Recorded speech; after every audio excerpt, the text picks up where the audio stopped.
بسم اللہ الرحمن الرحیم انا ارسلناک شاہدا ومبشرا ونذیرا لتؤمنوا باللہ ورسولہ وتعزروہ وتوقروہ صدق اللہ مولانا العظیم۔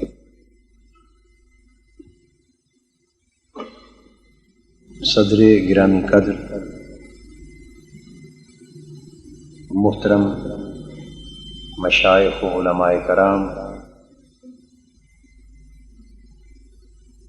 و معزز حاضرین اور عزیزان گرامی قدر، حاضرین محترم، قرآن مجید کی ایک آیہ کریمہ کے چند الفاظ میں نے عنوان گفتگو کے طور پر تلاوت کیے، جن میں اللہ رب العزت نے حضور نبی اکرم صلی اللہ تعالی علیہ وآلہ وسلم سے خطاب فرمایا کہ محبوب صلی اللہ تعالی علیہ وآلہ وسلم، بے شک ہم نے تمہیں شاہد بنا کر بھیجا ہے، اس کائنات میں جملہ حقائق پر گواہ مطلق بنا کے بھیجا اور نیکوکاروں کو خوشخبری سنانے والا بنا کر بھیجا ہے، اور سرکشوں اور باغیوں کو اللہ کے عذاب کا خوف سنانے والا بنا کر بھیجا۔ یہ جو تین شانیں اے محبوب صلی اللہ علیہ وآلہ وسلم تمہیں عطا کی،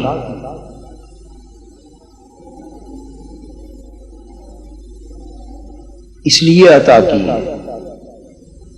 کہ تیری ان مقدس شانوں کے پیش نظر اور تیری ان مقدس شانوں کو دیکھ کر لوگ اللہ پر ایمان لے اور اللہ کے رسول پر ایمان لے آئے۔ گویا اس آیت کریمہ میں حضور علیہ الصلوۃ والسلام کے ان تین صفات اور ان تین کمالات کو اور ان تین شانوں کو ایمان باللہ اور ایمان بالرسالت کی بنیاد قرار دیا جا رہا ہے۔ لِتُؤْمِنُوا بِاللَّهِ وَرَسُولِهِ، تجھے اے محبوب جو مبشر بنایا ہے، شاہد بنایا ہے، نذیر بنایا ہے، اور اتنی نکھری ہوئی اجلی شانوں کے ساتھ تجھے دنیا میں بھیجا ہے، ان صفات و کمالات کے حسن سے آراستہ کر کے جو دنیا میں بھیجا ہے۔ کیوں بھیجا ہے؟ اس لیے بھیجا ہے کہ لوگ تیری ان شانوں پر نظر ڈالیں اور تیری صفات و کمالات کے اس حسن کو دیکھیں اور اللہ پر ایمان لے اور اللہ کے رسول پر ایمان لے اور اللہ کے رسول پر ایمان لائیں تو پھر اس ایمان کا تقاضا بھی پورا کریں، اور وہ تقاضا اس جگہ کیا بیان ہو رہا ہے؟ تعزروہ وتوقروہ، کہ جس نبی صلی اللہ علیہ وآلہ وسلم کو دیکھ کر وہ اللہ پر ایمان لے آئے، اور جس نبی کی عظمت اور اس کی رفعت اور اس کی شان و شوکت کو دیکھ کر وہ ایمان کی دولت سے بہرہ ہوئے، اب وہ اس ایمان کا حق یوں ادا کریں کہ اس نبی کی تعظیم کریں اور اس نبی کی توقیر کرے۔ یہ آیت کریمہ کے وہ چند الفاظ ہیں جو میں نے آج کی گفتگو کے عنوان کے طور پر منتخب کیے۔ حاضرین محترم، یہ بات اس آیت کریمہ سے اور قرآن مجید کے متعدد دیگر مقامات سے اچھی طرح ثابت ہے کہ انبیاء علیہ السلام دنیا پر اللہ کی کامل نشانی کے طور پر تشریف لاتے ہیں۔ یوں تو دنیا میں اللہ کی بے شمار نشانیاں، زمین و آسمان کی تخلیق اور اس کائنات پست و بالا کی وسعتیں اور جو کچھ اس میں ہے اس کی ہر شے اللہ رب العزت کی شان خلاقیت پر دلالت کرتی۔ یہ سب اللہ کی نشانیاں، اللہ کی آیتیں اور اس کی قدرت کی علامتیں، لیکن ان تمام نشانیوں میں اور ان تمام علامتوں میں اور ان تمام آیتوں میں سب سے بڑی آیت، سب سے بڑی علامت اور سب سے کامل نشانی جو کارخانہ قدرت سے سفر ہستی پر بھیجی جاتی ہے وہ اللہ کے نبی کی ذات ہوتی ہے۔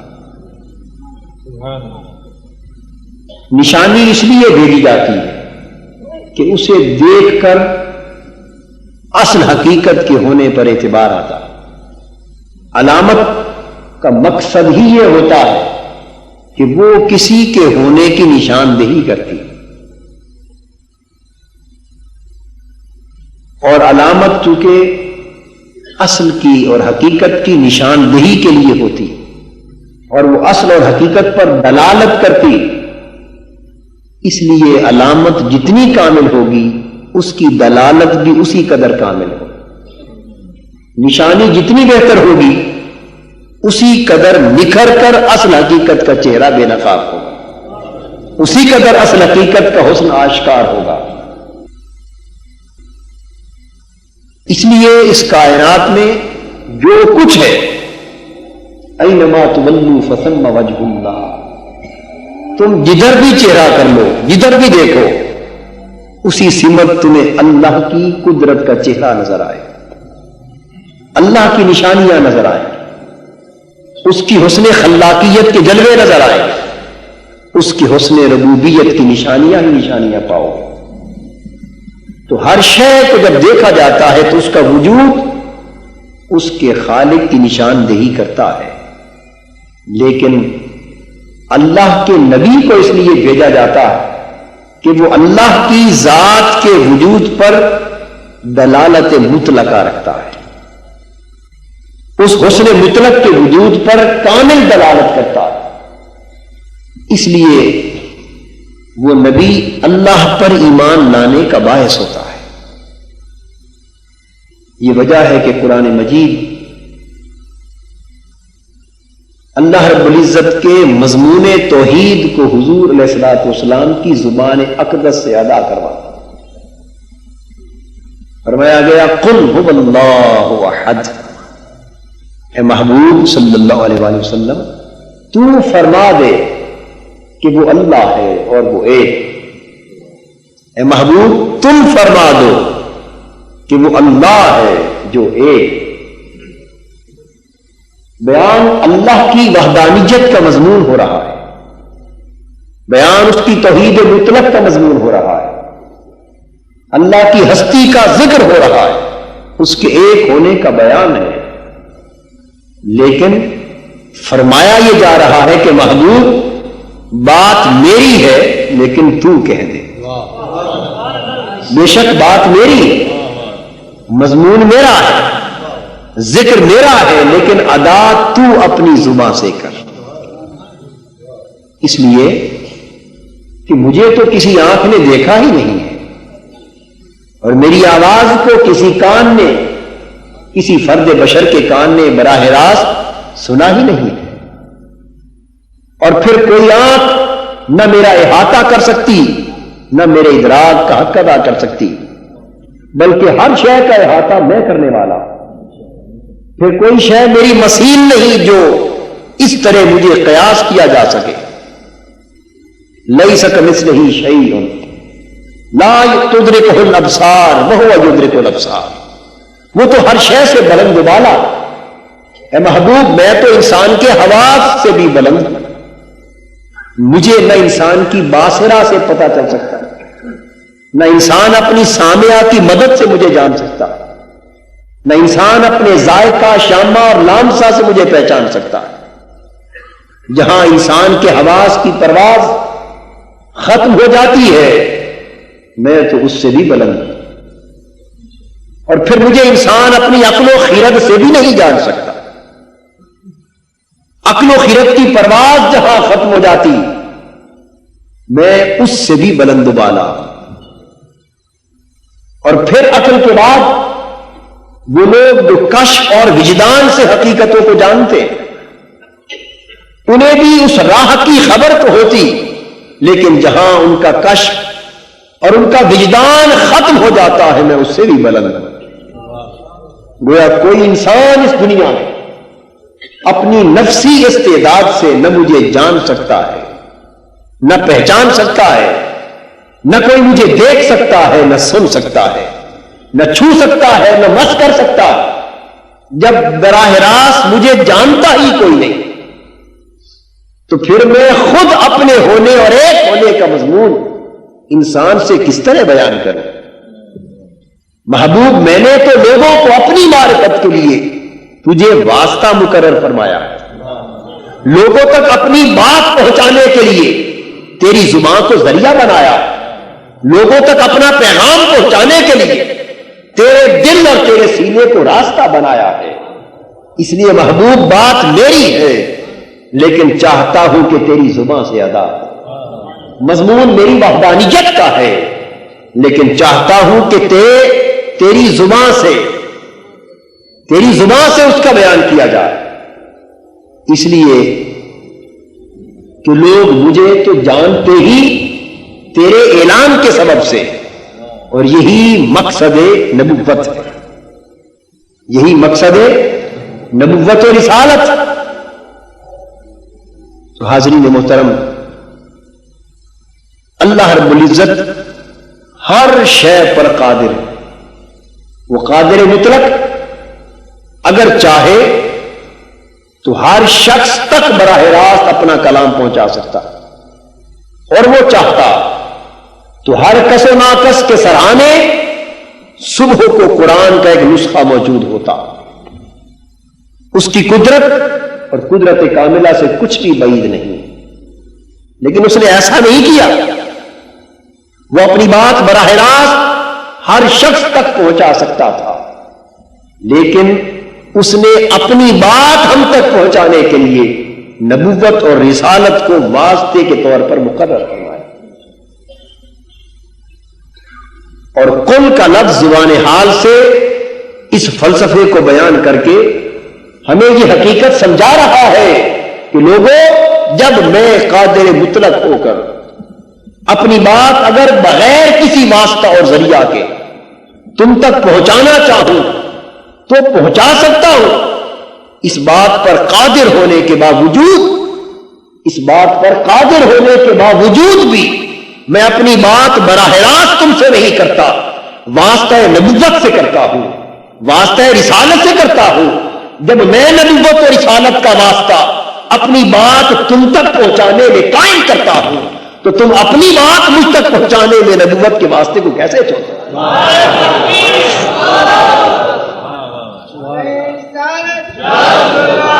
تم اپنا مدعا مجھ تک پہنچانے میں رسالت کے واسطے کو کیسے چھوڑ سکتے؟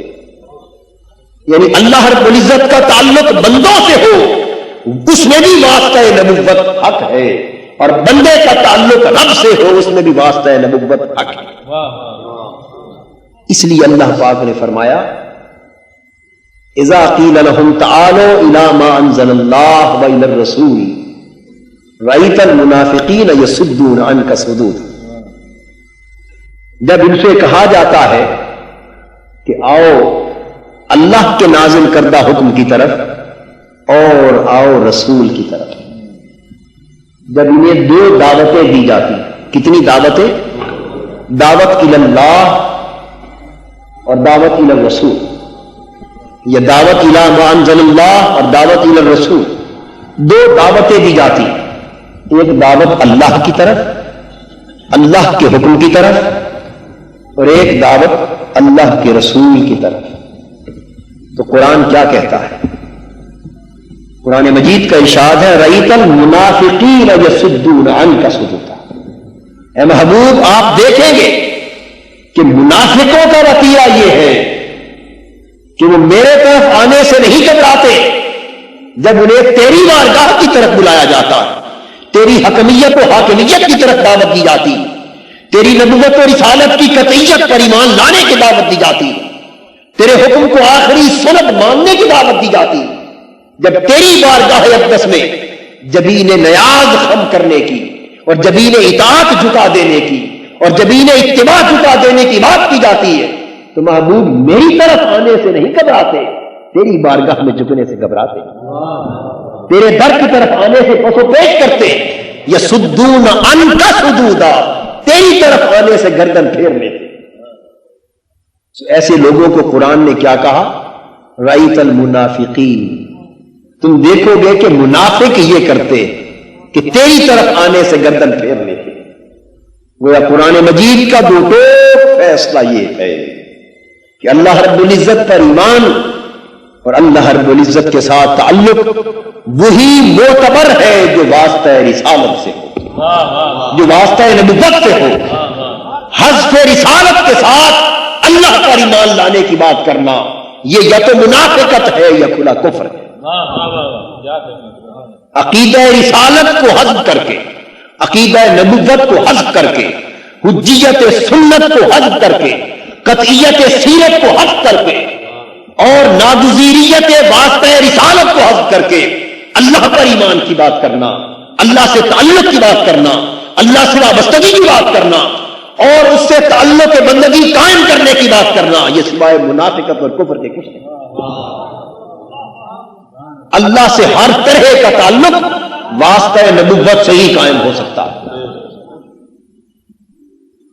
اور جب یہ فرمایا محبوب انہیں تو کہہ دے کہ وہ اللہ ہے اور ایک ہے، اس میں ایک لطیف نکتہ عکار فرما ہے.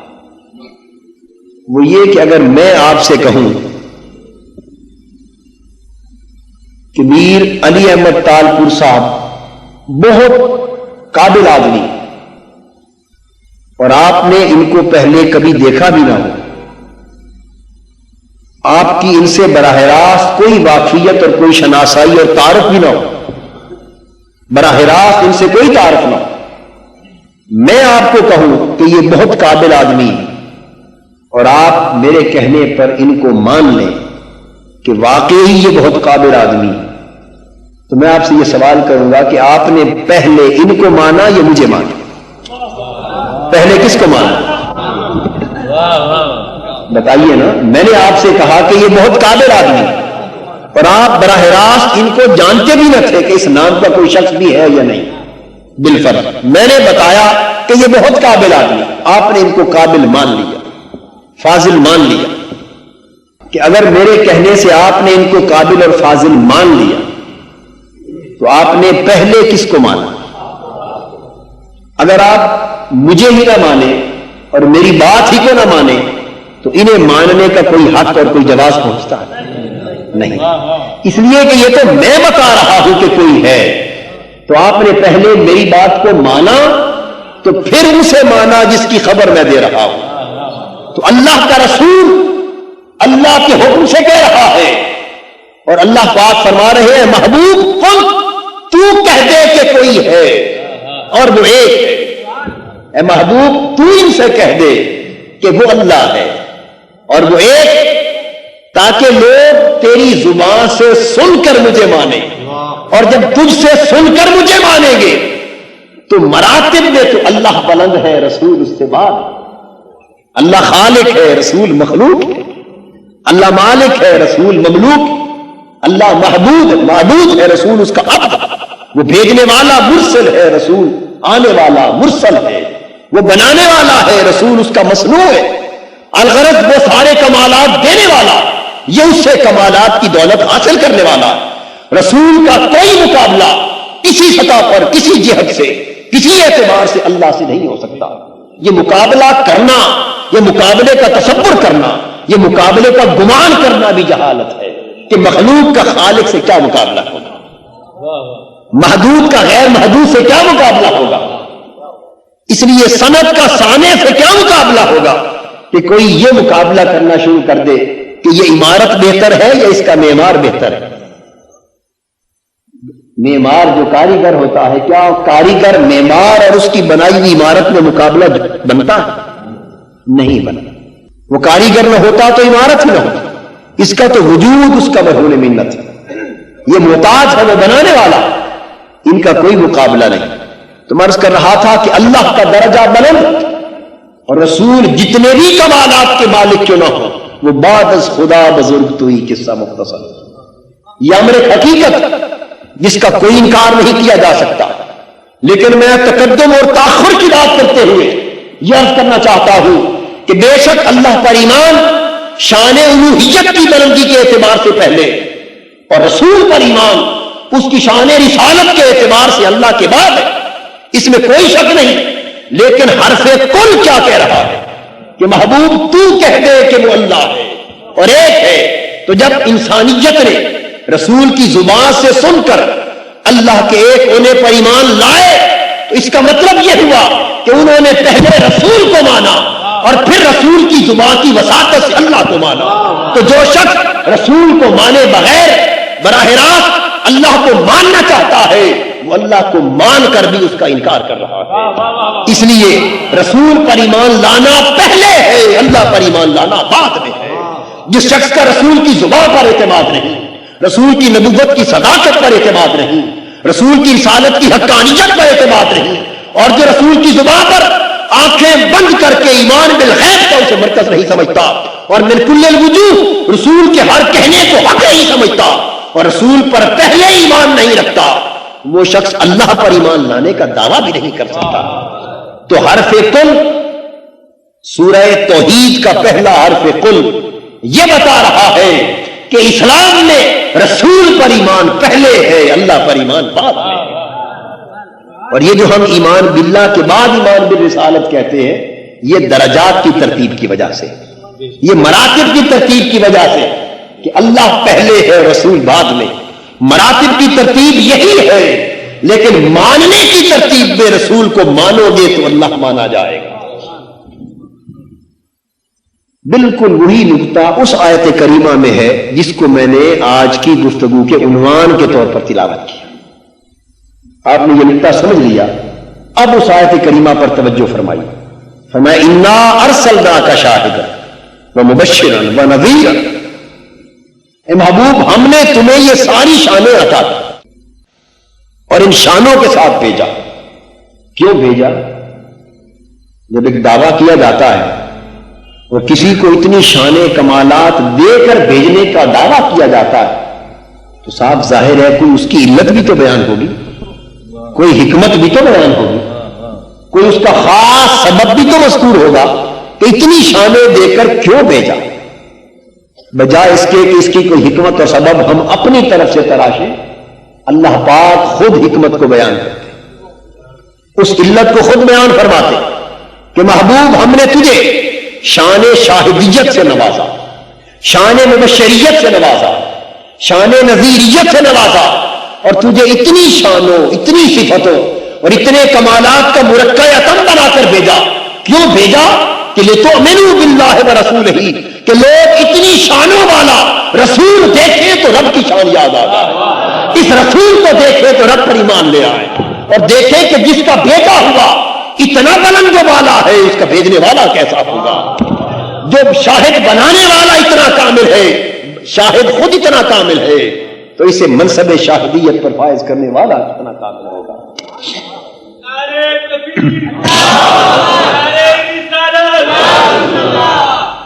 تو اس لیے یہ شانیں دے کر بھیجا تاکہ محبوب تیری وساطت سے لوگ ایمان لے آئے، اور ایمان چونکہ محبوب تیرے سبب سے لائے ہیں، اس لیے حق یہی ہے کہ ادب بھی تیرا کرے، تعظیم و تکریم بھی تیری کرے۔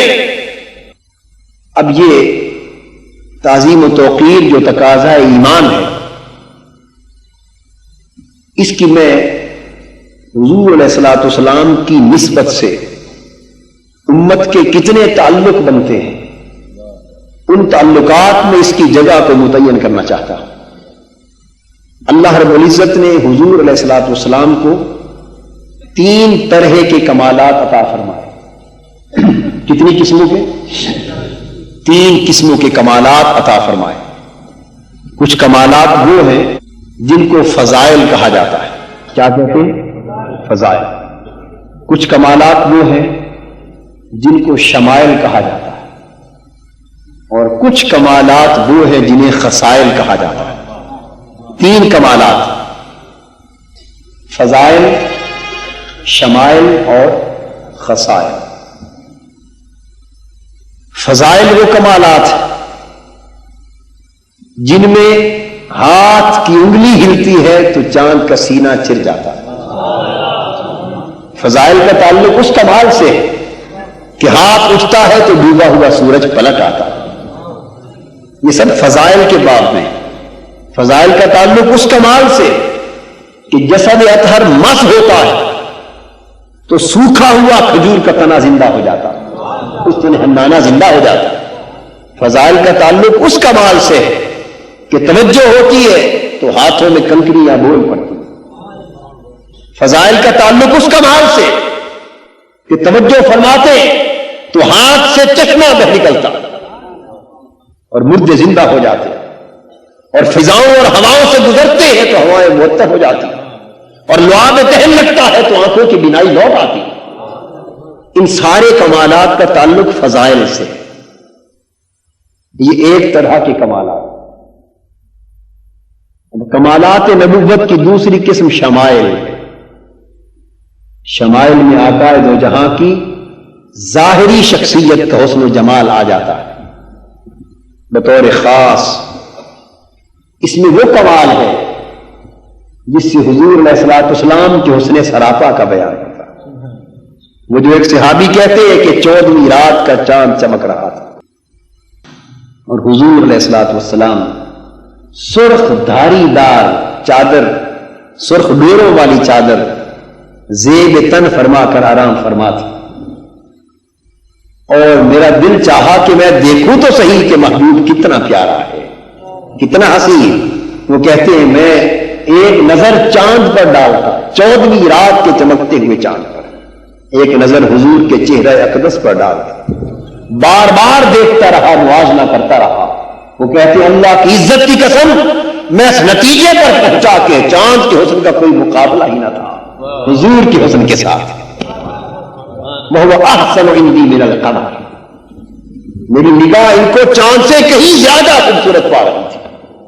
اس کا تعلق شمائل سے، حضور علیہ الصلوۃ والسلام کی شخصیت کے ظاہری پہلوؤں کا حسن شمائل کے کمالات میں آتا ہے۔ یہ دوسری قسم۔ اور تیسری قسم کمالات نبوت کی خصائل ہے۔ خصائل میں حضور کی عادات شریفہ آتی ہے، حضور کا خلق آتا ہے، میل ملاپ آتا ہے، بول چال کے آداب آتے ہیں، لین دین کے معاملات اور ان کا حسن آتا ہے، حضور کا حسن معاشرت آتا ہے، حسن معیشت آتا ہے، حسن اخلاق آتا ہے، حسن عبادت آتا ہے۔ تو یہ جو خصائل ہیں، ان خصائل کو اصطلاحاً سیرت کہا جاتا ہے۔ یہ جو آپ کا جلسہ ہے سیرت النبی ہے، میں عرض کرنا چاہتا ہوں کہ سیرت حضور کے کل کمالات کا نام نہیں ہے۔ سیرت حضور علیہ الصلوۃ والسلام کے جملہ کمالات نبوت کا نام نہیں ہے، یہ کمالات نبوت کی کتاب میں سے صرف ایک باب ہے۔ سیرت حضور کے کمالات میں سے ایک باب ہے فقط، جس کا تعلق خصائل نبوت کے ساتھ ہے، جس کا تعلق حضور کے مزاج اقدس کے ساتھ ہے، حضور کی عادات مبارکہ کے ساتھ، حضور کے اخلاق حسنہ کے ساتھ۔ اور پھر اس سے اوپر ابھی شمائل کا باب ہے، اس سے اوپر ابھی فضائل کا باب، اور اس طرح حضور کے کمالات ان 3 انواع اور اقسام میں منقسم. جب آپ حضور علیہ الصلوۃ والسلام کے کمالات کی 3 قسمیں سمجھ گئے تو اب اگلی بات سمجھنا آسان ہے کہ امت کا تعلق اور ایک امتی کا تعلق حضور علیہ الصلوۃ والسلام پر ایمان لانے کے بعد حضور علیہ الصلوۃ والسلام سے بھی 3 طرح کا ہے. ایمان لانے کا کے بعد امتی کا تعلق بھی حضور کی ذات اقدس سے 3 طرح کا. اور وہ 3 قسمیں کیا ہے؟ ہر قسم حضور کے کمالات کے ایک باب سے جنم لے رہے ہیں. فضائل جو حضور کے کمالات نبوت کی ایک نوع ہے، اس کی نسبت سے امتی کا تعلق نبی کے ساتھ تعظیم و تکریم کا ہے. فضائل اس لیے بیان کیے جائیں اور بیان کیے گئے قرون اولیٰ میں، قرون وسطیٰ میں اس پر کتابیں لکھی گئی، اس پر طویل مبسوط کتب لکھی گئی، نظم اور نثر کی صورت میں بہت کچھ کلام صادر ہوا، اور خود قرآن مجید نے حضور کے فضائل کو بیان کیا. حدیث نبوی میں فضائل پر ابواب قائم کیے گئے، محدثین نے فضائل پر کتب لکھی. اس لیے لکھی کہ جب عقائد و جہاں کے فضائل کی عظمت اجاگر ہوتی تو دلوں میں حضور کی عظمت کا سکہ بیٹھتا، اور جو فضائل سے آگہی ہوتی دل تعظیم کے ساتھ دہلیز مصطفیٰ پر جھکتا چلا جاتا.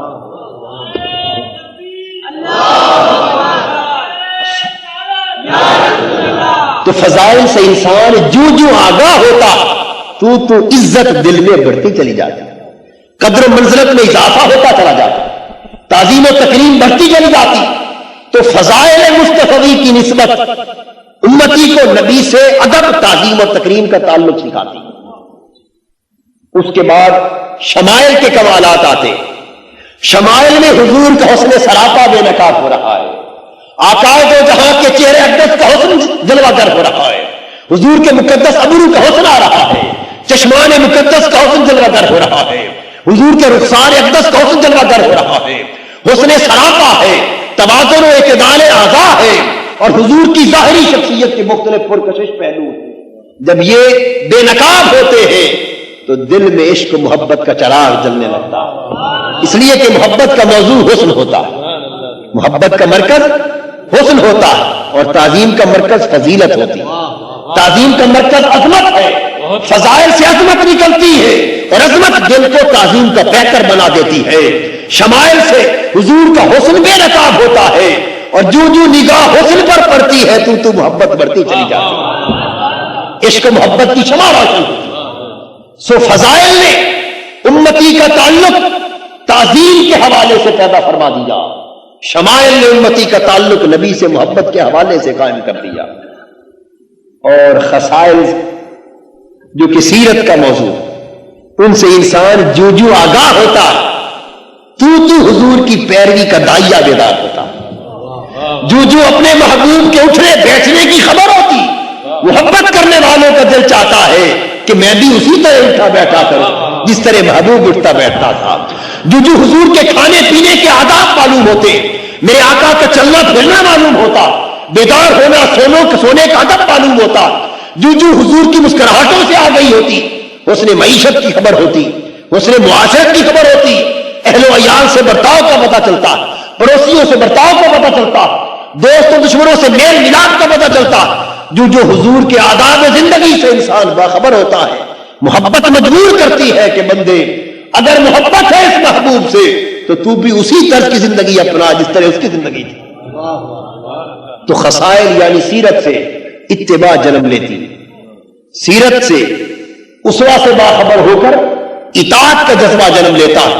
اس لیے خصائل امتی کا تعلق اطاعت و اتباع کے حوالے سے پیدا کرتا. شمائل کا باب امتی کا تعلق نبی سے محبت کے حوالے سے پیدا کرتا، اور شمائل کا باب امتی کا تعلق نبی سے تعظیم و تکریم کے حوالے سے پیدا کرتا ہے. افسوس، صد افسوس، ایمان برسالت کا تقاضا اور نبی صلی اللہ علیہ وآلہ وسلم کے ساتھ تعلق کا تقاضا تو یہ تھا کہ بیک وقت دل 3 جہتوں سے نبی کے ساتھ متعلق ہو. دل میں بیک وقت تعظیم و تکریم کا چراغ بھی جلے، عشق و محبت کا چراغ بھی جلے، اور اطاعت و اتباع کا چراغ بھی جلے، اور اس طرح تینوں جہتیں ملے تو ایمان مکمل ہو جائے، تینوں سمتیں ملے تو ایمان کامل ہو جائے۔ لیکن آج کے اس پرفتن تفرقہ اور انتشار کے شکار دور میں اس امت کے نبی کے ساتھ تعلق کو بھی جدا جدا کر دیا، کاٹ ڈالا۔ کوئی اتباع کی حقیقت کی بات کرتا ہے تو عشق و محبت کی شمع کو بجھانا چاہتا ہے، اور کوئی محبت کی بات کرتا ہے تو اطاعت و اتباع کی اہمیت کو گھٹانا چاہتا ہے۔ دوستو، ایمان نبی کی ذات کے ساتھ اور تعلق امتی کا نبی کے ساتھ اس وقت تک کامل نہیں ہو سکتا جب تک دل دہلیز مصطفیٰ پر تعظیم کے لیے جھکا نہ ہو، سینہ عشق مصطفیٰ کی شمع کے ساتھ روشن نہ ہو، اور سراپا حضور کی اطاعت و اتباع میں سارا قربان نہ ہو رہا۔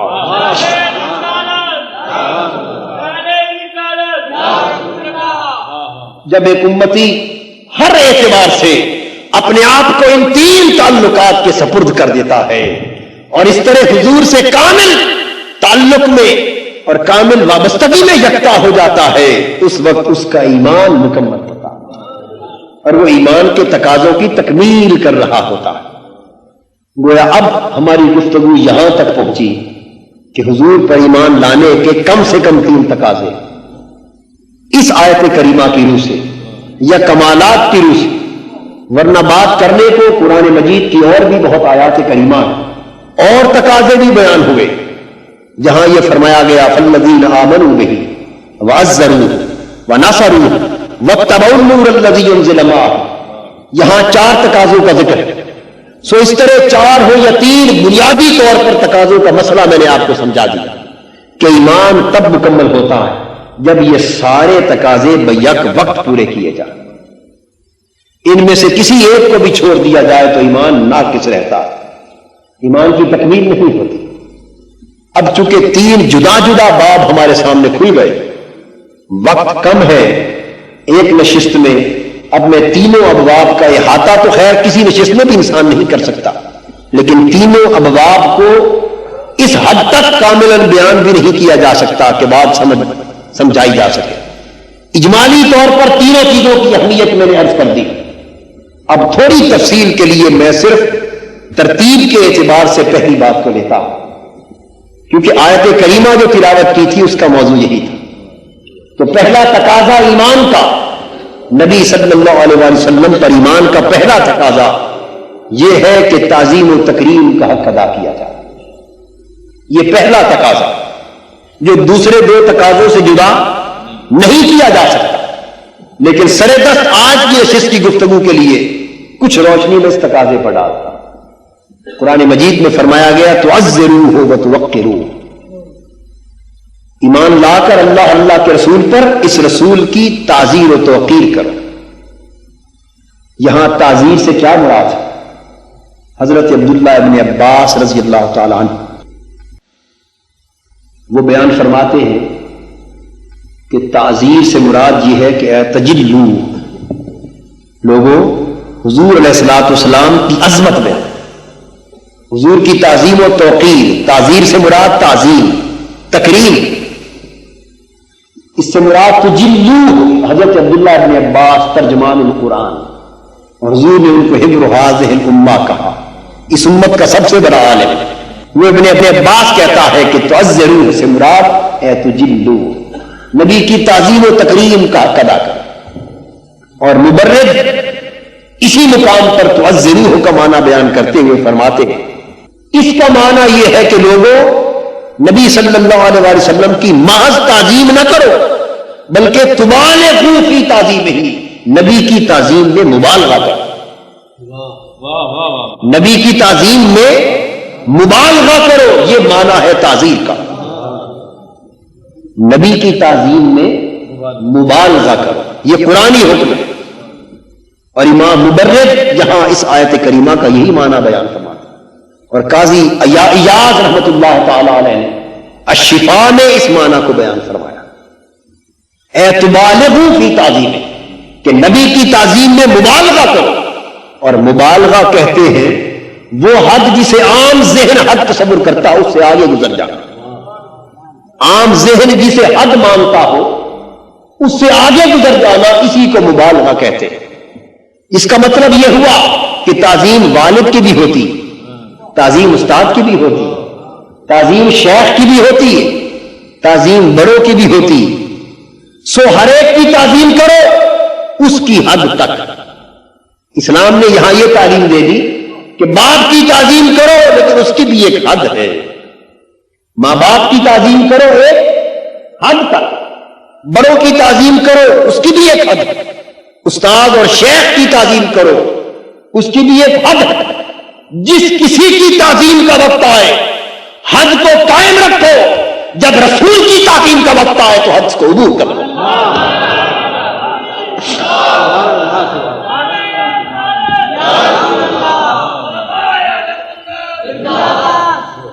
تعظروہ کا معنی تعظیم رسول اور تعظیم غیر رسول کا فرق بیان ہو رہا ہے کہ اللہ کے نبی کے سوا ہر کسی کی تعظیم کو حد کے اندر کرو اور اس حد سے آگے نہ جاؤ۔ ہر کسی کی تعظیم حد کے اندر رہ کر کرو، لیکن جب نبی اکرم کی تعظیم کا وقت آئے تو حدوں سے آگے نکل جاؤ اور مبالغہ کرو کہ نبی کی تعظیم کی کوئی حد نہیں ہے، اس کی کوئی لمٹ نہیں ہے، اس کی کوئی انتہا نہیں ہے، نبی کی تعظیم کبھی ختم نہیں ہوتی، بڑھتے چلے جاؤ، بڑھتے چلے جاؤ اور اتنا بڑھو کہ بس نبی کو خدا نہ بناؤ، بس نبی کو معبود نہ بناؤ، نبی کو شان الوہیت کا مالک نہ بناؤ، نبی کو سجدہ اور عبادت اور پرستش کے لائق نہ جانو، بس خدائی کو چھوڑ کر، الوہیت اور ربوبیت کو چھوڑ کر، معبودیت کو چھوڑ کر باقی تعظیم کا جو کچھ ہے وہ رسول کے قدموں پہ نچھاور کرو۔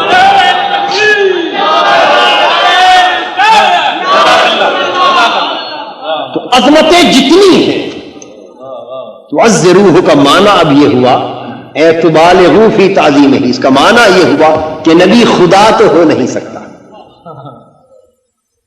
اور خدا کے سوا باقی جو کچھ ہے وہ نبی سے نیچے، کیونکہ بعد از خدا بزرگ تو ہی قصہ مختصر کہ نبی اور اللہ کے مابین اوپر کوئی حد کمال نہیں ہے۔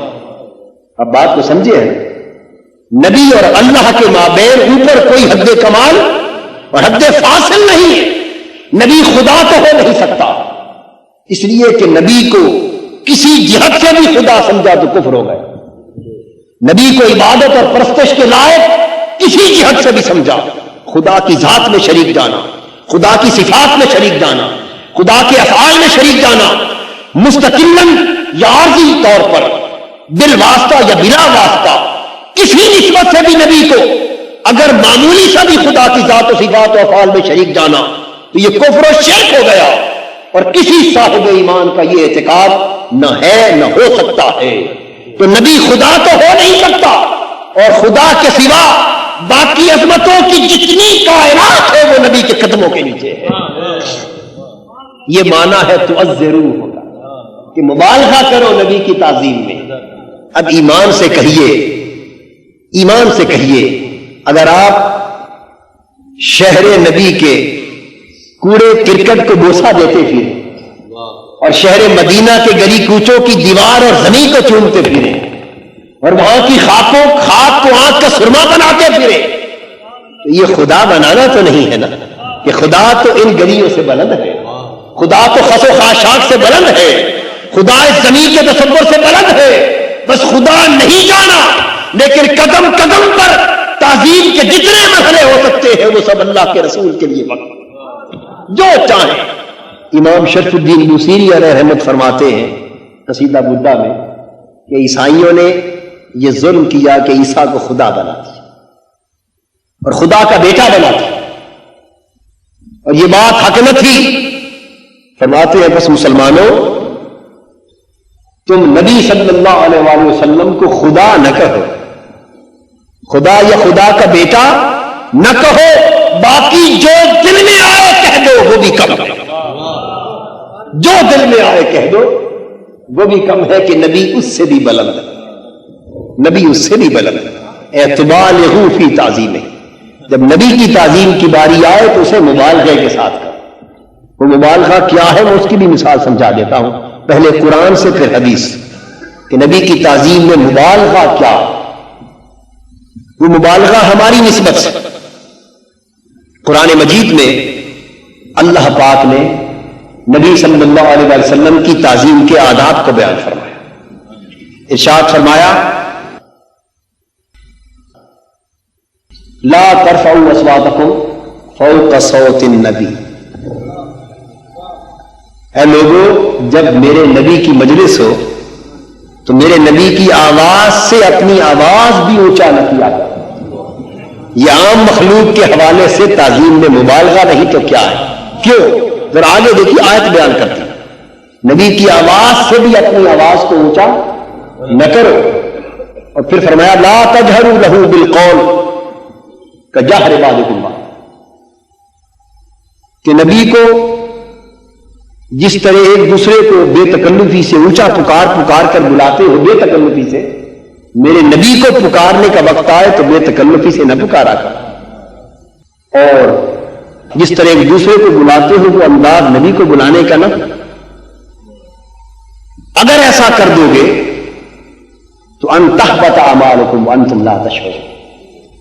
اگر تمہاری آواز نبی کی آواز سے اونچی ہو گئی تو تمہاری زندگی کے سارے اعمال سلب ہو گئے، تمہاری زندگی کی ساری نیکیاں جاتی رہیں، زندگی کے سارے تہجد جاتے رہے، صدقات و خیرات جاتے رہے، ساری عبادات جاتی رہی. وانتم لا تشعرون، اور تمہیں خبر بھی نہ ہوگی کہ تم تباہ ہو چکے. اس لیے کہ اگر خبر ہو جائے کہ میرے اعمال غارت گئے تو انسان توبہ کر لیتا ہے. اگر پتہ چل جائے کہ میں لٹ گیا اور میری نیکیاں جل گئی، تباہ ہو گئی، تو پھر انسان توبہ کی طرف رجوع کرتا. اور ساری نیکیاں لٹ جائیں اور پتہ بھی نہ چلے تو پھر انسان لٹ بھی جاتا ہے اور نیکی کا گھمنڈ بھی باقی رہتا ہے. یہ ہے کہ ایسا مارے جاؤ گے ادنا سی بے ادبی پر کہ کبھی توبہ بھی نصیب نہ ہوگی. تو یہ خبر ہی نہ ہونے پائے گی کہ نیکیاں لٹ گئی. یہ تعظیم کے ادب میں مبالغہ نہیں تو اور کیا. فرمایا لا تقدموا بین یدی اللہ ورسولہ. لوگوں، اللہ اور اللہ کے رسول سے کبھی پہل نہ کیا کرو. صحابہ کرام نے قربانی کر لی عید الاضحیٰ کا دن، جبکہ ابھی حضور نے قربانی نہ کی تھی. جب پتا چلا کہ وہ تو قربانیاں کر کے آئے اور حضور نے ابھی قربانی کرنی ہے، تو حکم ہوا کہ جو تم قربانیاں کر کے آئے ہو، جب تک میرا نبی قربانی نہ کر لے گا اس سے پہلے میں کسی کی قربانی کے عمل کو بھی اپنی بارگاہ میں قبول نہیں کروں. قربانی کرنا کمال صدق و اخلاص اور کمال درجے کی عبادت ہے یا نہیں؟ اللہ کی عبادت ہے، تو اللہ کی عبادت بھی اللہ کو قبول نہیں اگر نبی سے پہلے ہو جائے. یہ تعظیم میں مبالغہ ہے یا نہیں؟ یہ تصور ہے تعظیم میں مبالغے کا جو قرآن پاک دے رہا ہے. اور صحابہ کرام کا عمل اسی حکم الہی پر ہے. صحابہ کرام کی پوری زندگیوں کو اگر کھنگال کر دیکھا جائے تو وہ حضور علیہ الصلوۃ والسلام کی تعظیم کے لیے کتب احادیث گواہ ہے. حضور کی تعظیم کے لیے صحابہ نے کسی حد کو مقرر نہیں کیا تھا. تعظیم رسول کے لیے صحابہ کے ہاں کوئی حد نہ تھی، بلکہ وہ حد سے گزر جاتے تھے. وہ تعظیم رسول میں مبالغہ کرتے، اس لیے کہ جتنی بڑھ چڑھ کر تعظیم کرتے اتنا ایمان کامل ہوتا، کیونکہ یہ ایمان کا تقاضا ہے. بھئی جس طرح انسان بڑھ چڑھ کر اللہ کی عبادت کرے گا، جتنا بڑھ چڑھ کر مجاہدہ کرے گا، اسی قدر ایمان کامل ہوگا، اسی قدر معرفت نصیب ہوگی، اسی قدر وصال الہی اور قرب الہی نصیب ہوگا. تو جس طرح اللہ کی نسبت میں بندے کے لیے عبادت کی کوئی حد نہیں ہے کہ بندے عبادت میں اس سے آگے نہ بڑھ، نہیں، عبادت جہاں تک ہو سکے کرتا چلا جا. اس طرح نبی کے ساتھ امتی کی نسبت میں تعظیم کی بھی کوئی حد نہیں، جہاں تک ہو سکے کرتا چلا جا. تو صحابہ کا عمل یہ تھا کہ حضور کی تعظیم کے لیے کوئی حد مقرر نہ کرتے تھے. عروہ بن مسعود حدیبیہ کے موقع پر، صلح حدیبیہ کے موقع پر کفار مکہ کی طرف سے حضور علیہ الصلوۃ والسلام کی بارگاہ میں جاسوس بنا کر بھیجا گیا اور ڈیوٹی اس کی یہ لگائی گئی کہ جا کر ذرا دیکھو کہ مسلمان اور صحابہ اپنے نبی کے ساتھ کیسا برتاؤ کرتے ہیں اور وہ کیا کر رہے ہیں اور ان کے معاملات کیسے ہیں۔ عروہ بن مسعود حضور علیہ الصلوۃ والسلام کی بارگاہ میں حاضری دے کر جب پلٹا تو واپس جا کر اس نے جو رپورٹ سبمٹ کی، جو اس نے واپس جا کر جو کچھ دیکھا تھا اسے خلاصتاً بیان کیا، اس کا بیان سننے کے لائق ہے۔ اب یہ اس وقت وہ شخص بیان دے رہا ہے جو غیر مسلم ہے، جو کافروں کا نمائندہ ہے اور دور کھڑا ہو کر ایک مبصر ہے، مشاہدہ کر کے جو کچھ آنکھوں سے دیکھ رہا ہے وہ جا کر بیان کر رہا ہے۔ وہ کہتا ہے کہ میرے ساتھیوں، تم اس نبی کو شکست نہیں دے سکتے، اس نبی کی فوج کو، اس نبی کے غلاموں کو تم ہرگز شکست نہیں دے سکتے، اس لیے کہ میری آنکھوں نے جو کچھ دیکھا ہے وہ بیان سے باہر ہے۔ اب عروہ بن مسعود کے الفاظ عرض کرتا ہوں، وہ جا کر بیان کرتے، انہ لا یتوضا الا ابتدروا وضوءه وقعدوا یقتتلون علیہ۔ اس نبی کی تعظیم کا کیا عالم بیان کروں؟ میں نے آنکھوں سے دیکھا ہے کہ وہ نبی جب وضو کرتا تو اس کے صحابہ ارد گرد جو جھرمٹ کی صورت میں کھڑے ہوتے، وہ بڑھ کر اس کے وضو کا ایک ایک قطرہ اٹھا لیتے اور وضو کے پانی کا ایک قطرہ بھی زمین پر گرنے نہ دیتے۔ وقعدوا یقتتلون علیہ، اور وہ یوں جھپٹتے تھے کہ یوں لگتا تھا جیسے اسی پر قتل کر دیں گے، جنگ کر دیں گے، یعنی یوں حرص کرتے تھے، جھپٹتے تھے کہ پانی کا ایک قطرہ بھی زمین پر نہ گرنے دیتے۔ اور جب ہم وضو کرتے ہیں تو ہمارے وضو کا پانی مائع مستعمل مکروہ ہوتا ہے، مکروہ ہوتا ہے، لیکن وہ کہتا ہے کہ میں نے آنکھوں سے صحابہ کو دیکھا کہ ان کا نبی وضو کرتا تو قطرہ قطرہ بھی اٹھا کر اپنے پاس رکھ لے، اور میں نے دیکھا کہ اس نبی نے کبھی لعاب دہن زمین پر نہیں پھینکا اور ناک مبارک باز نہیں کیا کہ لعاب دہن زمین پر پھینکتے تو صحابہ جھپٹ کر لعاب دہن کو اپنے ہاتھوں پر لے لیتے، فَدَلَقُوا بِهَا وُجُوهَهُمْ وَأَجْسَادَهُمْ، اور اس کی نمی سے اپنے چہروں کو مل لیتے، اپنے اجساد کو مل لیتے۔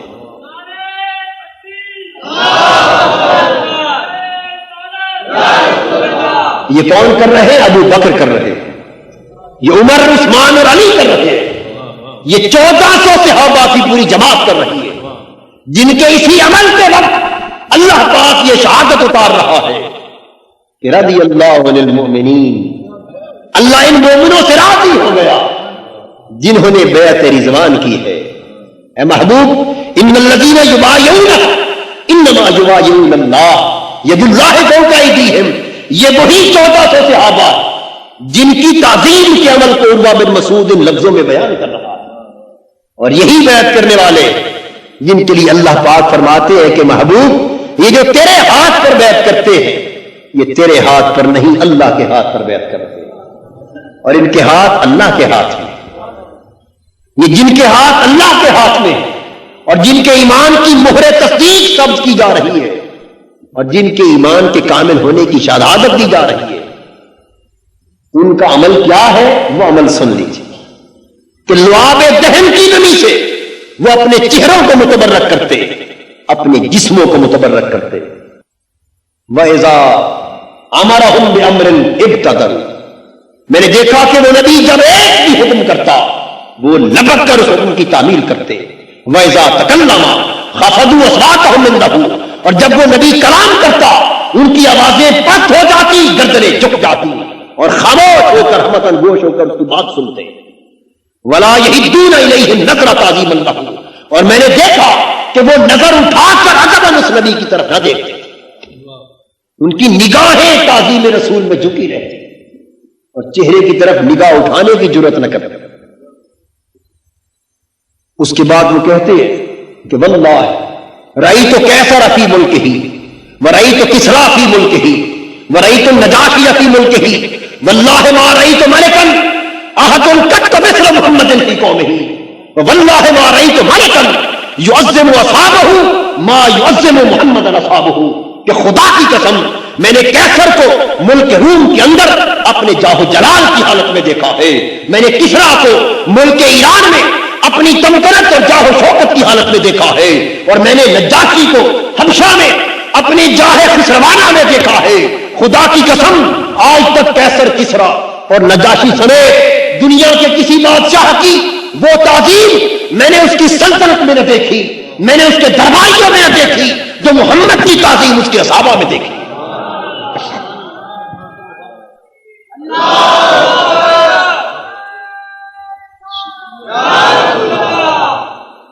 اور اس پر حضرت انس بن مالک رضی اللہ تعالیٰ عنہ فرماتے ہیں رأیت رسول اللہ صلی اللہ علیہ وآلہ وسلم والحلاق یہلکہ ویطوف بہ اصحابہ فما یریدون ان تقع شعرۃ الا فی ید احد من الرجال، کہ خدا کی قسم میں نے رسول پاک صلی اللہ علیہ وآلہ وسلم کو آنکھوں سے دیکھا کہ ایک حجام، حضور کے صحابی فرماتے کہ ایک حجام حضور کی حجامت کر رہا تھا، سر اندر کے بال کاٹ رہا تھا، اور میں نے دیکھا کہ یطوف بہ اصحابہ، کہ حجامت کے وقت حضور کے صحابہ حضور کے گرد اس طرح گھوم رہے تھے جس طرح پروانے کعبے کا طواف کرتے ہیں، گرد گھوم رہے تھے۔ اور کیوں گھوم رہے تھے؟ کہ وہ اس طرح متوجہ تھے کہ ایک بال بھی حضور کا نیچے نہ گرنے پائے، اور ایک ایک بال بھی اٹھا کر وہ ہاتھوں میں سنبھال رہے تھے۔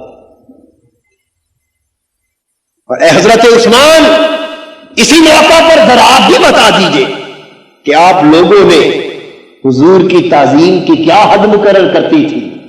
حضرت عثمان فرماتے کہ کیا حد پوچھتے ہو تعظیم رسول کی؟ کیا تمہیں معلوم نہیں جب مجھے حضور نے مکہ کے لیے سفیر اسلام بنا کر بھیجا اور میں حرم کعبہ میں پہنچا اور مجھے مکہ کی غیر مسلم ریاست کے حکمرانوں نے، کافروں نے کہا عثمان تمہارا نبی تو اس سال یہاں آ نہیں سکتا اور تم آ گئے ہو، خوش نصیب ہو، چلو آئے ہو تو کعبہ کا طواف ہی کر لو۔ تو میں نے کیا جواب دیا تھا؟ میں نے کہا تھا ما کنت لافعل حتی یطوف بہ رسول اللہ صلی اللہ علیہ وسلم، خدا کی قسم میری پوری عمر صحن کعبہ میں گزر جائے جب تک محمد میرا آقا طواف نہ کرے گا میں کعبہ کے پاس کھڑا ہو کر بھی طواف نہیں کروں گا۔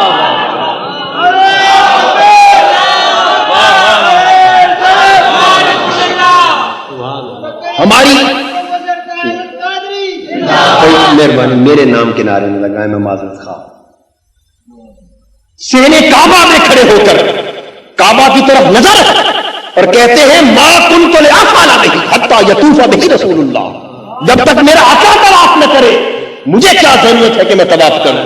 ان کی تعظیم کا تصور یہ تھا کہ وہ کہتے کعبہ یقیناً کعبہ ہے لیکن اس سے ہماری نسبت تو کیا ہے اگر رسول کی نسبت نہ ہو۔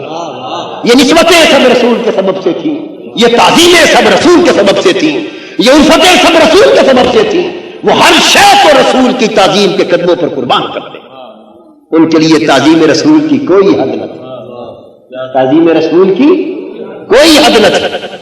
اور صحیح بخاری میں حضرت انس بن مالک سے پوچھی اور حضرت سہل بن سعد ساعدی سے پوچھی کہ آپ لوگ اس نبی پاک صلی اللہ علیہ وسلم کی تعظیم کس طرح کرتے ہیں؟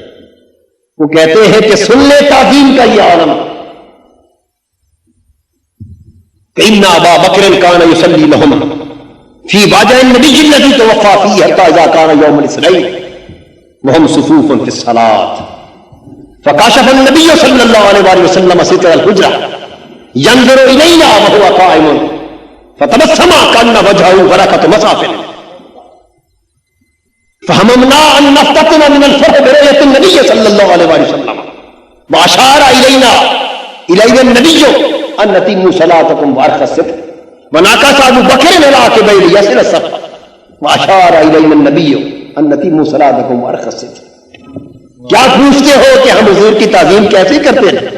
آؤ سن لو کہ جب حضور علیل ہو گئے اور مرض الوفات میں مبتلا ہوئے تو جب کبھی ایسا ہوا تو حضرت ابو بکر کو مصلی پر کھڑا کر دیا۔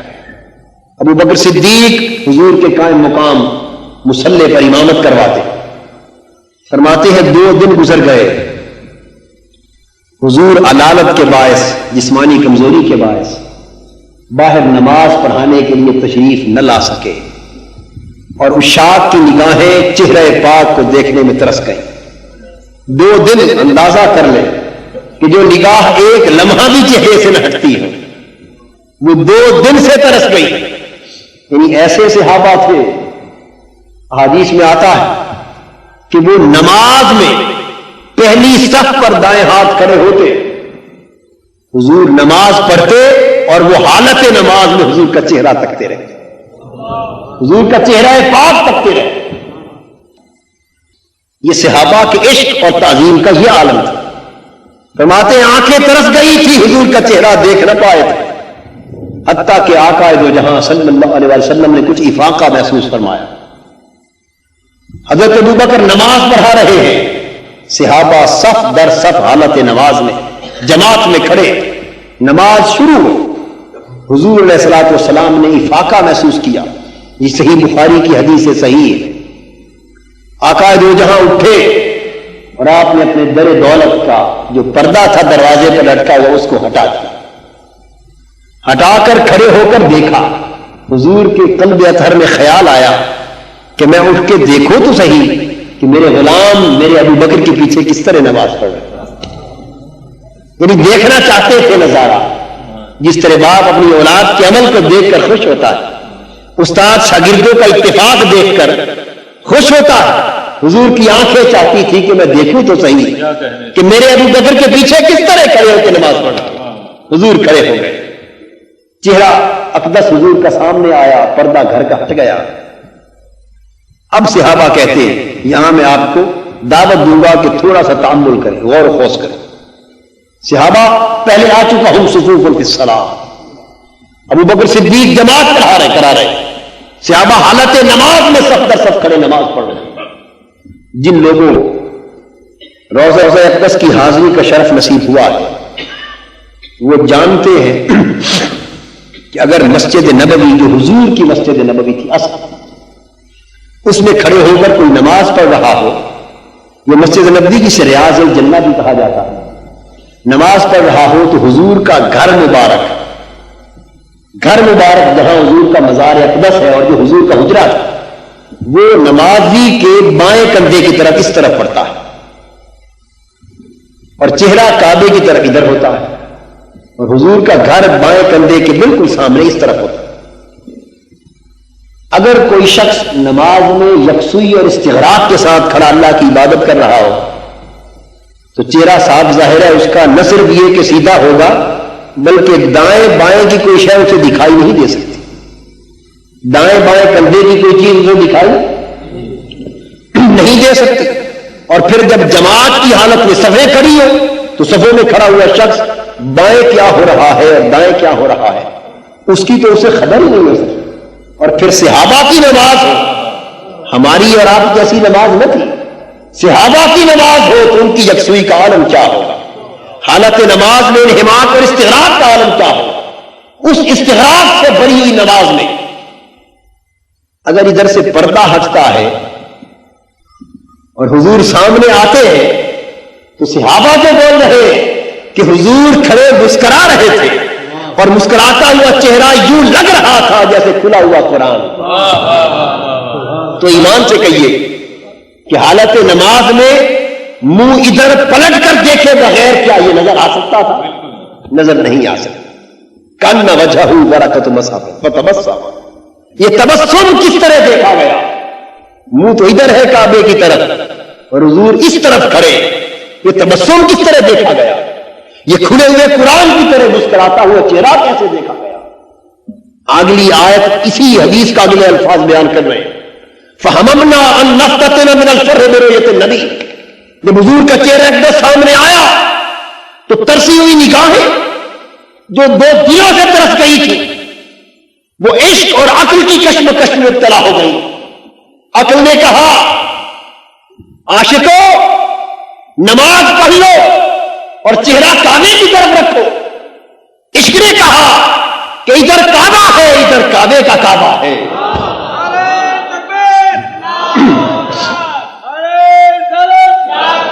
عشق نے کہا ادھر کعبہ ہے تو آج ادھر کعبے کا کعبہ ہے، اور پھر نمازیں جو قضا ہو پھر ادا ہو، نگاہوں کی قضائیں کب ادا ہو۔ عشق نے کہا کہ جی بھر کے دیکھ لو، پھر چہرہ پاک دیکھنا نصیب ہو یا نہ ہو، نماز اگر قضا ہو گئی تو وہ تو پھر بھی ادا ہو سکتی ہے۔ فہمنا، ہم نے ارادہ کر لیا کہ ہم حضور کے دیدار کی خوشی میں نمازوں کو توڑ ڈالیں۔ یہ حدیث کے لفظ ہے۔ صحابہ کہتے ہیں کہ ہم نے ارادہ کر لیا کہ ہم حضور کے دیدار کی خوشی میں، تو حالت نماز میں منہ پھیر کر دیدار کیا یا نہ کیا؟ من الفرح برؤیت النبی صلی اللہ علیہ وسلم، حضور کے دیدار کی خوشی میں قریب تھا کہ ہم نمازوں کو توڑ دیں، ہم یہ ارادہ کر چکے کہ نمازوں کو توڑ دیں، اور پھر یہ تو مقتدیوں کی حالت ہے۔ ذرا ایمان کو بھی دیکھ لو ابو بکر کو، فناقش ابو بکر روا کہ بھائی لیسر الصف وظن ان النبی صلی اللہ علیہ وسلم خارج من الصلاۃ، انہوں نے جب یہ منظر دیکھا تو اندازہ کیا کہ میرے آقا گھر سے باہر نکل آئے ہیں اور نماز میں شریک ہونے لگے۔ انہوں نے مصلی چھوڑ کر پچھلی صف پر آنا چاہا، گویا نماز کا سارا سما بدل گیا، نماز کا سارا سما بدل گیا حضور کی تعظیم اور محبت میں۔ جب آقا نے اپنے غلاموں کی محبت کا امتحان کر لیا اور وہ عشق و محبت کی آزمائش میں کامیاب پایا تو حضور نے پردہ گرا دیا اور فرمایا بس غلاموں، جو میں دیکھنا چاہتا تھا وہ دیکھ چکا، تم اپنی نماز مکمل کر۔ یہ حدیث، یہ تعظیم کی حد ہے، کیا اس کو بھی حد کہا جائے گا؟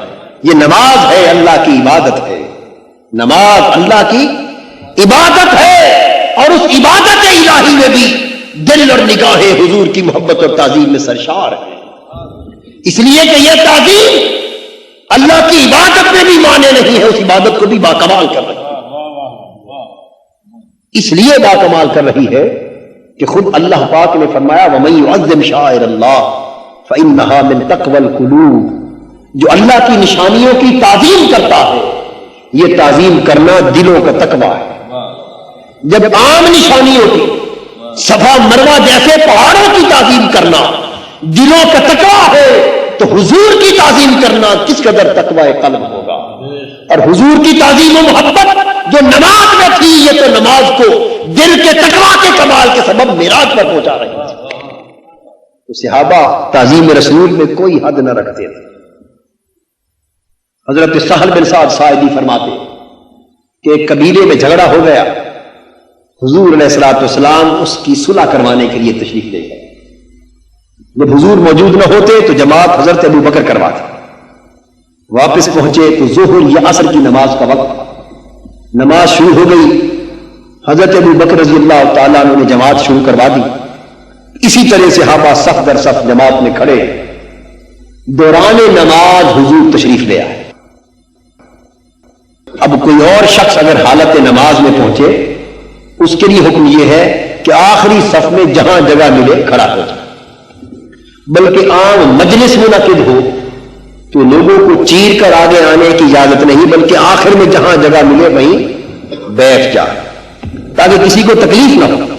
اور نماز کی حالت میں تو صفوں کو چیرنے کی اجازت ہی نہیں، کہ دھیان لوگوں کا پھر انسان کی طرف ہو جاتا ہے اور نماز ناقص ہو جاتی ہے۔ حضور تشریف لائے، چاہتے تو آخری صف میں شریک ہو سکتے تھے، لیکن حدیث پاک ہے نہیں، صفوں کو چیرتے ہوئے پہلی صف تک جا پہنچے۔ یہ کون، کس کا عمل ہے؟ خود رسول پاک صلی اللہ علیہ وسلم کا عمل، اور حضور کا عمل خود شریعت ہے۔ حضور کا عمل جو سنت رسول ہے وہ خود شریعت، تو گویا شریعت سے بتا رہی ہے کہ حضور صفوں کو چیر کر پہلی صف میں پہنچے۔ جب صحابہ نے دیکھا کہ حضور تشریف لائے، انہوں نے چاہا کہ اب جب حضور آ گئے ہیں تو ابو بکر کو بھی پتا چل جانا چاہیے، تو صحابہ کرام نے حالت نماز میں حضور کو دیکھ کر اپنے ہاتھوں پر ہاتھ مارے، فصفق الناس، یعنی اس الٹے ہاتھ پر سیدھا ہاتھ مارا، گویا تالیاں الٹے ہاتھ کی تالیاں بجائیں، اور شور مچ گیا۔ حدیث پاک میں شور مچ گیا، بہت تصفیق کی، ہاتھوں پر بہت ہاتھ مارے۔ حضرت ابو بکر رضی اللہ تعالیٰ عنہ مڑ کے دیکھتے نہ تھے، متوجہ نہ ہوتے تھے، نماز کا استغراق انہیں مانے ہوتا، کیونکہ پیچھے سے آئے تھے. جب صحابہ نے دیکھا کہ ابو بکر رضی اللہ تعالیٰ عنہ کو پتہ نہیں چل رہا، انہوں نے اور زیادہ شور مچایا ہاتھوں پر ہاتھ مار کر، حتیٰ کہ سیدنا صدیق اکبر رضی اللہ تعالیٰ عنہ پیچھے متوجہ ہوئے اور انہیں پتہ چل گیا کہ میرے آقا تشریف لائے. انہوں نے اسی کڑی حالت نماز میں مصلی چھوڑ کر پیچھے آنا چاہا. جب آقا نے دیکھا کہ ابو بکر میری تعظیم میں حالت نماز کے دوران مصلی چھوڑ کے پیچھے آ رہا ہے، فرمایا ابو بکر پیچھے نہ آ، یہی کھڑا رہے اور نماز کو جاری رکھ. آپ نے حضور کا یہ حکم سن کر اللہ کی بارگاہ میں شکر کی ادائیگی کے لیے ہاتھ اٹھا دی. عرض کیا باری تعالیٰ تیرا شکر ہے کہ تیرے محبوب نے مجھے اس لائق جانا. جب شکرانہ ادا فرما چکے تو اس کے بعد پھر مصلی چھوڑ کے پیچھے ہٹا. جب مصلی خالی ہو گیا تو حضور علیہ الصلوۃ والسلام آگے بڑھے اور آپ نے نماز مکمل کروائی.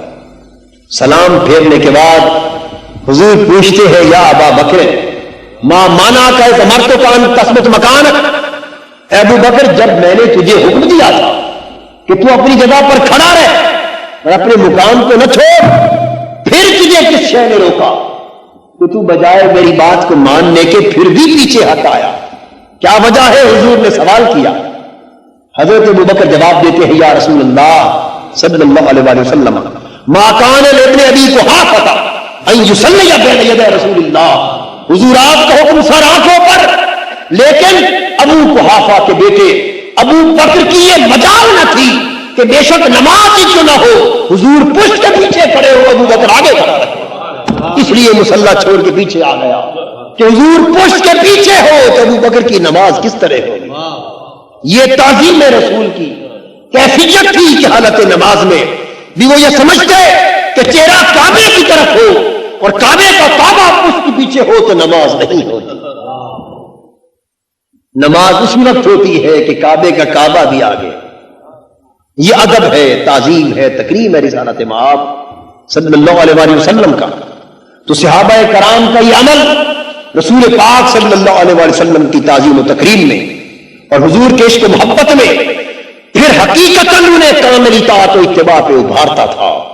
دوستو جب کسی محبوب کی محبت اس حد تک دل میں گھر کر جاتی کہ اس کی تعظیم و تکریم تقاضا ایمان ہو جاتا ہے تو پھر وہ محبت اور وہ تعظیم اس امر کی اجازت ہی نہیں دیتی کہ اس محبوب کے اسوہ کو چھوڑ دیا جائے، اس محبوب کی سیرت کو پشت کے پیچھے رکھ دیا جائے، اس محبوب کے طرز زندگی کو نظر انداز کر دیا جائے. اگر محبوب کے اسوہ کو نہ اپنائے اور سیرت محبوب کو نہ اپنائے اور بات محبت اور تعظیم کی کرتی رہے تو یہ کوئی جچتی نہیں ہے. یہ محبت سے دھوکہ ہے، یہ تعظیم کی خلاف ورزی. صحابہ کرام حضور سے ٹوٹ کر محبت کرتے، عشق کا چراغ سینوں میں روشن رکھتے اور قدم قدم پر حضور کی تعظیم و تکریم کی آئینہ دار تھی ان کی زندگی. اور اس محبت و تعظیم نے انہیں حضور کے اسوہ و سیرت سے اتنا پیار عطا کر دیا تھا کہ ایک صحابی کے ہاتھ میں حضور سونے کی انگوٹھی دیکھتے اور پوچھتے ہیں کیا تم چاہتے ہو کہ تمہارے ہاتھ میں دوزخ کی آگ کا انگارہ ہو؟ عرض کیا حضور میں نہیں چاہتا. تو فرمایا ہاتھ ادھر کر. اس کے ہاتھ سے سونے کی انگوٹھی اتار کے پھینک دی. اشارہ تھا کہ مرد کے لیے زیور جائز نہیں ہے سونے.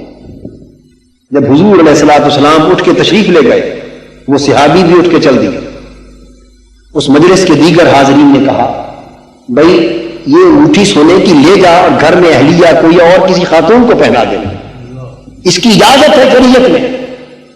اب بتا رہا ہوں کہ جب محبت اور تعظیم کا چراغ جل جاتا ہے تو اتباع کا مفہوم ہی کچھ اور ہو جاتا ہے.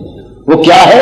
وہ صحابی بولے کہ درست ہے مسئلہ میں بھی جانتا ہوں، لیکن جس شے کو میرے محبوب نے نفرت سے پھینک دیا ہے میں اس کو ہاتھ تک لگانے کے روادار نہیں.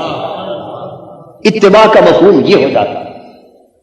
حضرت عثمان غنی مسجد نبوی کے دروازے سے نکلے اور دروازے کی چوکھٹ پر بیٹھ کر گوشت منگوایا، ایک لقمہ تناول فرمانے لگے. صحابہ نے پوچھا حضرت یہ کوئی جگہ ہے گوشت کھانے کی؟ مسجد کے دروازے میں بیٹھ کر تناول فرما رہے. فرمانے لگے یہ تو میں بھی جانتا ہوں کہ یہ جگہ نہیں، لیکن تمہیں کیا خبر کہ میں اس جگہ بیٹھ کر وہ کام کیوں کر رہا ہوں جو عام نگاہوں کو خلاف آداب نظر آ رہا ہے؟ ماں اس لیے کہ میں آنکھیں دیکھ رہی ہے کہ ایک وقت میں نے اس جگہ پر اپنے محبوب کو لقمہ کھاتے دیکھا، میرا دل کرتا ہے کہ وہیں بیٹھ کر میں بھی لقمہ گوشت کا کھاؤں۔ دوستو، محبت اور تعظیم کا چراغ دل میں جل جائے تو پیروی کا مفہوم بدل جاتا ہے۔ عصر کی نماز کے لیے سیدنا عثمان غنی وضو کرتے، وضو کر کے کوئی شخص پاس نہیں کھڑا، بس اکیلے تنہا ہے، وضو کر کے فارغ ہوئے اور ہنسنے لگے، مسکرانے لگے۔ کسی نے پوچھا حضرت کوئی آپ سے ہم کلام نہیں، کسی سے گفتگو نہیں ہو رہی، ہنسنے کا کوئی موقع محل نہیں، بلا وجہ کیوں ہنس رہے؟ فرمانے لگے بھائی تمہیں کیا خبر، تم وجہ تلاش کرتے ہو اور میری آنکھیں یہ دیکھتی ہے کہ ایک روز اسی جگہ اسی وقت میرا محبوب مسکرا رہا تھا۔ میں نے حضور سے پوچھا حضور کیوں مسکرا رہے ہیں؟ تو حضور نے فرمایا اس لیے کہ میرے اللہ نے مجھ سے وعدہ کیا ہے کہ محبوب تیرا امتی جب وضو کرے گا اور اس کے جسم پر ایک ایک پانی کا قطرہ جب گرے گا اس کے ساتھ میں اسے خطاؤں اور گناہوں سے پاک کرتا چلا جاؤں گا، اور فرشتے اس کی بخشش و مغفرت کے لیے دعائیں کرتے، اور میں فرشتوں کو دعائیں کرتا ہوا دیکھ کر مسکرا رہا ہوں۔ میرے محبوب فرشتوں کو دیکھ کر مسکرایا۔ ہمیں وہ فرشتے تو نظر نہیں آ رہے لیکن محبوب کا مسکرانا تو یاد آ رہا ہے، اس مسکراہٹ کے پیش نظر مسکرا رہا۔ یہ اتباع کا مفہوم ہے جو محبت کے خمیر سے جنم لیتا۔ حضرت عبداللہ بن عمر رضی اللہ تعالیٰ اپنی اونٹنی لے کر ایک کھلے میدان میں ایک ٹوٹا ہوا ویران کمرہ ہے اس کے ارد گرد طواف کرنے لگے، اونٹنی کو لے کر گھمانے لگے۔ صحابہ نے پوچھا ابن عمر اتنا جلیل القدر سے عابی، اتنا صاحب عقل و خیرت دانش مند کہ بغیر کسی سبب کے اس میدان میں اونٹنی کو گھمائے جا رہا ہے، اس کمرے کے گرد گھمائے جا رہا ہے۔ پوچھا حضرت کیا وجہ؟ فرمانے لگے میں کسی وجہ کی تلاش میں نہیں، بس میں نے ایک روز دیکھا تھا کہ میرا محبوب اپنی اونٹنی کو یہاں گھما رہا تھا، بس میرے دل میں آیا کہ میں بھی اسی جگہ پر اپنی اونٹنی کو گھماؤں۔ ارے جب عشق و محبت اور تعظیم و تکریم رسالت کا چراغ دل میں جل جائے تو اتباع پھر نس نس میں گھر کر جاتی ہے، پھر سیرت بدل جاتی ہے، پھر ارادی اور غیر ارادی طور پر حضور کے طرز زندگی اپنا لیا جاتا ہے۔ اس لیے پھر کیفیت یہ ہوتی ہے کہ مجھے کیا خبر تھی رکوع کی، مجھے ہوش کب تھی سجود کی، مجھے کیا خبر تھی رکوع کی، مجھے ہوش کب تھی سجود کی، یہ تیرے نقش پا کی تلاش تھی کہ میں جھک رہا تھا نماز۔ پھر نگاہیں محبوب کا نقش پا تلاش کرتی ہے، محبوب کی زندگی کے نقوش کو تلاش کرتی ہے، اور جہاں مل گیا تیرا نقش پا وہیں میں نے کعبہ بنا دیا۔ جہاں محبوب کا نقش پا مل جاتا ہے وہ اسی مقام پر بیٹھ جاتے ہیں، اسی کو حاصل زندگی تصور کرتے ہیں، یہی ان کی زندگی ہوتی ہے، یہی ان کی بندگی ہوتی ہے۔ تو دوستو یہ مومنین کے ایمان کا وہ تقاضا ہے کہ جس کی تکمیل قرآن کا مطلوب ہے، جس کی تکمیل سنت نبوی کا مطلوب ہے، کہ اللہ کے رسول پر ایسا ایمان لایا جائے کہ اس ایمان کے باعث 3 شمع دل میں روشن ہو جائیں۔ پہلی شمع عشق و محبت رسول کی، دوسری شمع تعظیم و تکریم رسول کی، اور تیسری شمع اطاعت و اتباع رسول کی۔ یہ 3 شمع روشن ہو جائیں تو پھر انسان کی کیفیت کچھ اور ہو جاتی ہے۔ اللہ رب العزت کی بارگاہ میں میں دعا گو ہوں کہ وہ ذات ہمیں حضور علیہ الصلوۃ والسلام سے ایسا سچا تعلق عطا فرمائے کہ جس کے نتیجے میں ہمیں بیک وقت حضور کی محبت، تعظیم و تکریم اور اطاعت و اتباع کی دولت میسر ہو، کہ حقیقت میں اسی ایمان میں دنیاوی کامیابی کا راز بھی مضمر ہے اور اخروی کامیابی کا راز بھی مضمر ہے۔ اللہ پاک ہمارے حال کو لطف و کرم فرمائے اور امت مسلمہ کو وحدت، اتحاد، یگانگت اور باہمی محبت و مودت کی دولت سے بہرہ فرمائے، اور حضور علیہ الصلوۃ والسلام پر ایمان کے جملہ تقاضوں کو پورا کرنے کی توفیق امت نبوی کو عطا کرے۔ وما علینا الا البلاغ۔